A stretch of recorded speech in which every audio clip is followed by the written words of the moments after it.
Hello, Wichita. I am in the office of one of the most well-known tax and financial offices here in Wichita, which is Phelps Tax and Financial. And I'm sitting next to Ryan, who I get to sit down next to and ask questions today.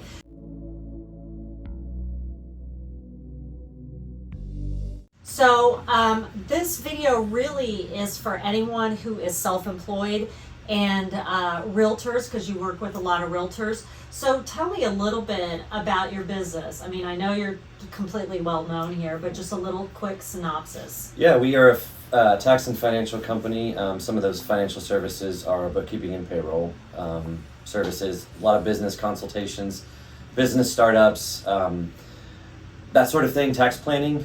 So that's kind of an all-encompassing thing. We are located in Delano in downtown Wichita. We love it here. Been in business, a few different versions of the company, about 37 years in total. Rebranded a few years ago to Phelps Tax and Financial.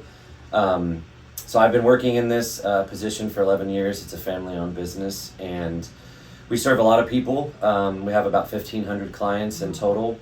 We do a lot of individual income tax preparation, a lot of small business tax preparation, and anything regarding those other services that I mentioned, business consultations, payroll services, bookkeeping. My role especially is business consultations and business tax preparation and anything that relates to that. So what do you think is like the number one thing that self-employed and realtors need to know? The number one. Okay, We're gonna that's start a off tricky with that. thing. So I would say just knowing what is deductible and what is not is a very basic concept. Just understanding the things that you can do, the things that you can't, because in that space, probably the most money is lost. If we don't know what we can spend and write off, then it's hard to know what our tax obligation is, and people tend to cost themselves the most money by not keeping track of where their money's going and whether or not they can actually deduct it. So kind of the ins and outs of deductibility is a really good place to start. So one of the things I wanted to ask you, because it's I think there's a lot of confusion for self-employed and realtors about what's deductible, what isn't. So here we are, the end of 2022.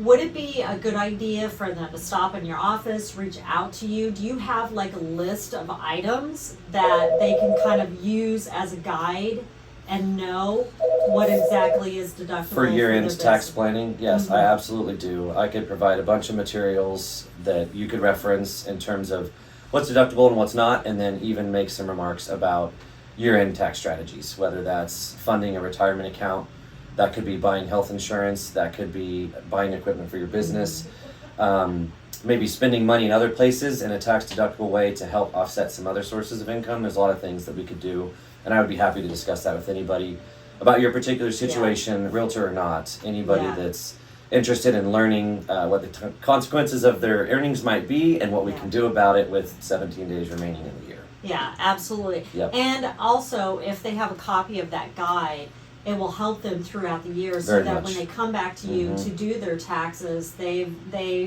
have a very clear system that they can just bring to you, and there isn't question marks out there. So I appreciate it, Ryan, and I think this is really going to benefit the community.